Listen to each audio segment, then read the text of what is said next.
Hello मेरे प्यारे बच्चों, आप कैसे हैं? उम्मीद करते हैं कि आप बहुत अच्छे होंगे और आप लोग पढ़ाई बहुत अच्छा से कर रहे होंगे, क्योंकि पढ़ाई बहुत जरूरी है और आप लोग भी जान चुके हैं। आज हम लोग प्रश्नावली 1.2 का परिचय समझेंगे, यानी बेसिक समझेंगे। अभाज्य गुणनखंड विधि द्वारा एचसीएफ और एलसीएम ज्ञात करेंगे, यानी सीखेंगे कि एचसीएफ और एलसीएम हम लोग कैसे ज्ञात करते हैं। तो सबसे पहले समझा दें एचसीएफ। एचसीएफ होता है हाईएस्ट कॉमन फैक्टर और एलसीएम होता है लोएस्ट कॉमन मल्टीप्लाई। एचसीएफ का हिंदी होता है महत्तम समापवर्तक और एलसीएम का हिंदी होता है लघुत्तम समापवर्तक। जैसे एक क्वेश्चन समझाया जाए बाबू, कि एक क्वेश्चन बनाया जाए कि उसका अभाज्य गुणनखंड विधि द्वारा ज्ञात करेंगे उसका एचसीएफ। जैसे एक प्रश्न है,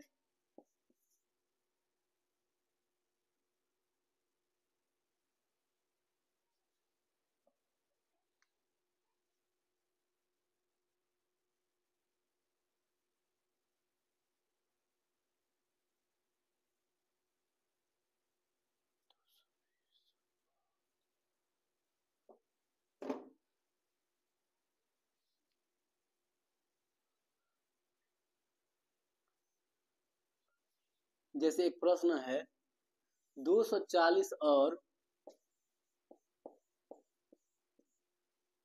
72 का एचसीएफ और एलसीएम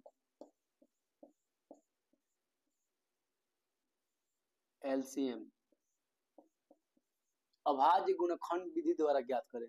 तो सबसे पहले एचसीएफ ज्ञात करना है और एलसीएम ज्ञात करना है। तो उससे पहले हम लोग 240 का और 72 का हम लोग पहले अभाज्य गुणनखंडों के गुणनफल के रूप में लिखेंगे, यानी 240 का अभाज्य गुणनखंड निकालेंगे, यानी लघुत्तम निकालेंगे इसका। तो 240 में पहले अभाज्य संख्या 2 से भाग करेंगे, 2 एकम 2, और ये 40 है तो 40 का 10 हो जाएगा 20, यानी 120। फिर 2 से भाग करेंगे तो हो जाएगा 60 दूनी 120, 2 से भाग करेंगे 30, 2 से भाग करेंगे 15, 3 से भाग करेंगे 5, 5 से भाग करेंगे तो हो जाएगा हम लोग का 1। यानी 240 का भाज्य गुणनखंड हुआ 2 गुणे 2 गुणे 2, और हम लोग का 2 इसमें है 4 गो, 1 2 3 4, 4 बाबू है इसमें 2, 4 गो 2 है, और 1 3 और 1 5, यानी 2 का पावर 4 गुणे 3 गुणे 5। और देखा ना बाबू दूसरा संख्या कौन सी बा, यानी दूसरी संख्या कितना है? दूसरी संख्या हम लोग का 72, और 72 का अभाज्य गुणनखंड निकालेंगे हम लोग तो हो जाएगा हम लोग का, ध्यान समझा जाए बाबू, 2 से करेंगे तो 36 दूनी 72, फिर 2 से करेंगे तो 18 दूनी 36, फिर 2 से करेंगे तो 9, 3 से करेंगे 3, 3 से करेंगे लास्ट तो हो जाएगा 3, यानी 72 में हम लोग होगा 2 होगा 3 बार, और 3 एकम 3 होगा, यहाँ पे 3 2 होगा। तो इसमें ध्यान से देखा जाएगा तो हम लोग होगा 2 का पावर 3 और 3 का पावर 2, और इस प्रकार हम लोग इस संख्या का, यानी दोनों संख्या का अभाज्य गुणनखंड ज्ञात कर चुके हैं। अब हम क्या करते हैं कि इसका एचसीएफ और एलसीएम ज्ञात करते हैं। एचसीएफ क्या होता है? एचसीएफ वो होता है जो दोनों में हो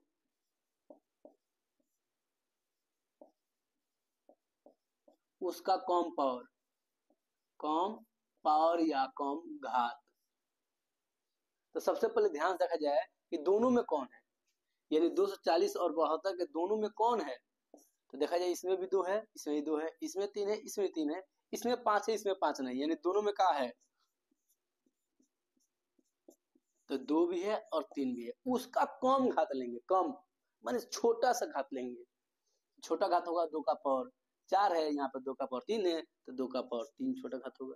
और 3 का घात देखा जाए, 3 का घात 1 है, 3 का घात 2 है तो 3 का घात 1 होगा। 2 का पावर 3 होता है 8, और 3 8 त्रिका 24 हो जाएगा इसका आंसर HCF में, और देखा जाए LCM क्या होगा, यानी लघुत्तम समापवर्तक क्या होगा, यानी लोएस्ट कॉमन फैक्टर या लीस्ट कॉमन फैक्टर क्या होगा। तो LCM क्या होता है, वह जो संख्या दिया रहता है उसका सभी संख्या लिखते हैं, टोटल संख्या लिख देंगे और उसका अधिक पावर, यानी कहने का मतलब दूसरी बात समझा रहे हैं कि जो दोनों में हो उसका अधिक पावर और जो दोनों में नहीं हो उसको भी, यानी सभी संख्या लिख देंगे और उसका अधिक पावर देंगे। देखिए दोनों में कौन है, ये सभी संख्या लिखिए ना, सभी संख्या कौन कौन है हम लोग का, तो सभी संख्या है हम लोग के इसमें 2 3 5 2 3, यानी कुल मिलाकर के ध्यान से देखा जाए सबको एक और बार लिखा जाए तो 2 है, 3 है और 5 है। उसका अधिक पावर लेना है, कितना बाबू, अधिक पावर, कितना लेना है, अधिक पावर। तो अधिक पावर यहाँ पर 2 का पावर 4, 2 का पावर 3, तो 2 का पावर 4 हो जाएगा, और 3 का पावर 1, 3 का पावर 2, तो 3 का पावर 2 हो जाएगा, और यहाँ 5 है यहाँ 5 नहीं है तभी 5 हो जाएगा हम लोग का। अभी इसका हम लोग क्या ज्ञात करते हैं बाबू, LCM, और जो बढ़िया समझना है 2 का पावर 4 हो जाएगा 16, और 2 का पावर सॉरी 3 का पावर 2 हो जाएगा 9, और 5 हम लोग जानते हैं 16 5 80, 80 के ले लिया जाए बाबू, 8 ले लिया जाए तो 8 9 72 और 1 0 होगा, यानी 720 इसका आंसर होगा। और साथ में एक और फॉर्मूला होता है हम लोग का, क्या होता है फॉर्मूला, थोड़ा समझा जाए, फॉर्मूला समझा जाए तो था एक फॉर्मूला, दोनों संख्याओं का गुणनफल बराबर LCM गुणे HCF, यानी सबसे पहले दोनों संख्या निकाला जाए, दोनों संख्या का गुणनफल,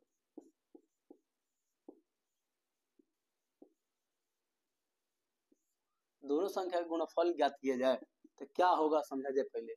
तो दोनों संख्या हम लोग कितना कितना है, 240 और 72 है, तो 240 और 72 में गुणा करेंगे,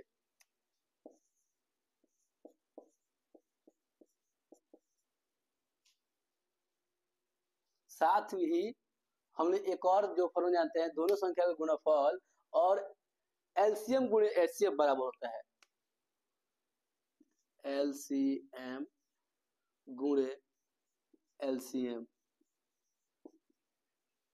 देखिए क्या आ रहा है, दोनों संख्या का गुणनफल हम लोग देखा जाए तो पहली संख्या है 240, दूसरी संख्या है 72, गुणा करेंगे आएगा तो 17,280, 17,280 इसको लिखा जाए।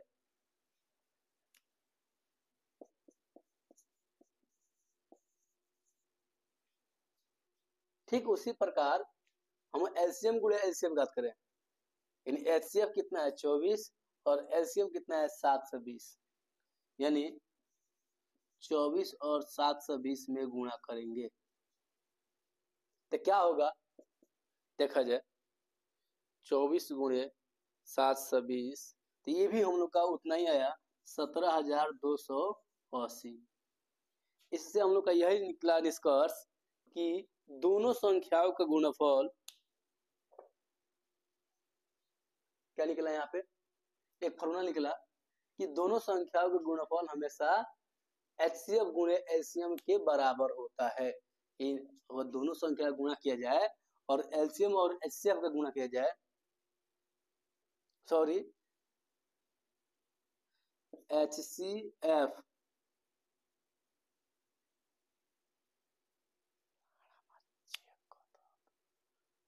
खाली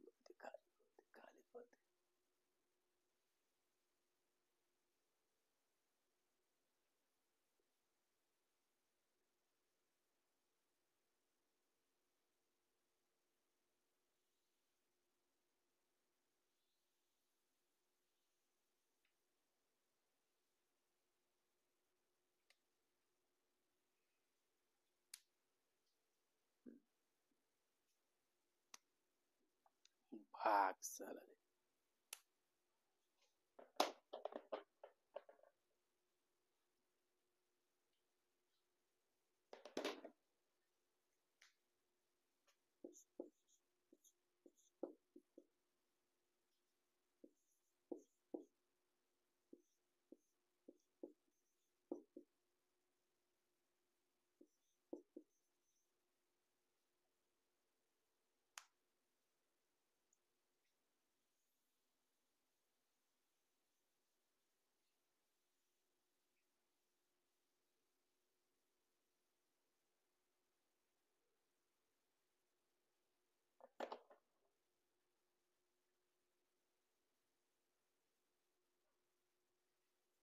अब हम लोग अगला जो सूत्र दिया है वो हम लोग समझा जाए कि दोनों संख्याओं का गुणनफल बराबर HCF गुणे LCM।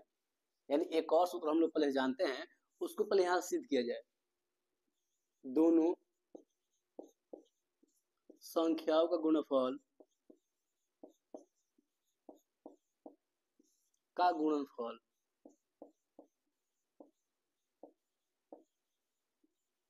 बराबर होता है HCF गुणे LCM। तो सबसे पहले दोनों संख्या देखेंगे कितना कितना है। तो दोनों संख्या में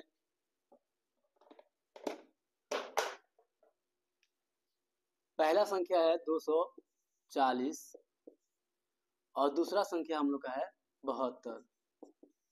40 और 72 में गुणा करेंगे, पहले देखते हैं कितना आता है। ठीक उसी प्रकार इधर वाला गुणा किया जाएगा HCF गुणे LCM। तो हम लोग को आसानी से समझ में आ जाएगा कि ये फॉर्मूला कैसे सत्य है। तो इन दोनों गुणा किया जाए तो हम लोग का आएगा, 1 मिनट मोबाइल से हम लोग चेक कर लेते हैं कितना आएगा इन दोनों का गुणा। इन दोनों का गुणा आ जाएगा 17,280। ठीक उसी प्रकार HCF गुणे LCM ज्ञात किया जाए। तो HCF कितना हम लोग का 24 जो अभी हम लोग बनाए थे। LCM कितना है तो 720 गुणा किया जाएगा। तो गुणा करेंगे तो ये भी हम लोग का 17,280 ही आएगा। इसका मतलब यह हुआ कि दोनों संख्या को अगर हम गुणा करेंगे तो वह HCF और LCM के गुणनफल के बराबर होता है।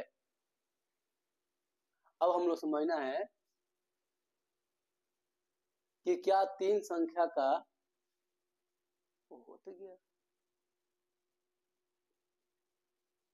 हाँ, एक और बात बता दें हम कि अगर तीन संख्या होगा, तीन गो संख्या होगा तो HCF क्या होगा HCF। तो दोनों संख्या का जो गुणनफल था तो HCF में हो जाएगा तीन संख्या के लिए कि जो तीनों में उसका कम घात, और LCM का होगा LCM तो सभी संख्या को लिख देंगे और उसका अधिक घात को गुणा कर देंगे तो हम लोग का LCM भी निकल जाएगा। समझ में आ रहा है ना? और समझ में आ रहा है तो हाँ कमेंट में लिखिए, नहीं समझ में आ रहा है तो समझ ही रहे कि आप क्या कमेंट कीजिएगा। और हम लोग तीन संख्याओं के लिए बात किया जाए कि क्या ये सत्य है कि तीनों संख्याओं का गुणनफल बराबर HCF गुणा LCM होता है। तो याद रखिएगा ये तीन संख्या के लिए लागू नहीं होता है, सिर्फ और सिर्फ दो संख्या के लागू होता है कि दोनों संख्याओं का गुणनफल HCF गुणे LCM के बराबर होता है। और 1-2 का परिचय हम लोग अब समाप्त किए। अब इसका एक्सरसाइज हम लोग देखेंगे कि कैसा हम लोग बीतता है इसके समझने के बाद।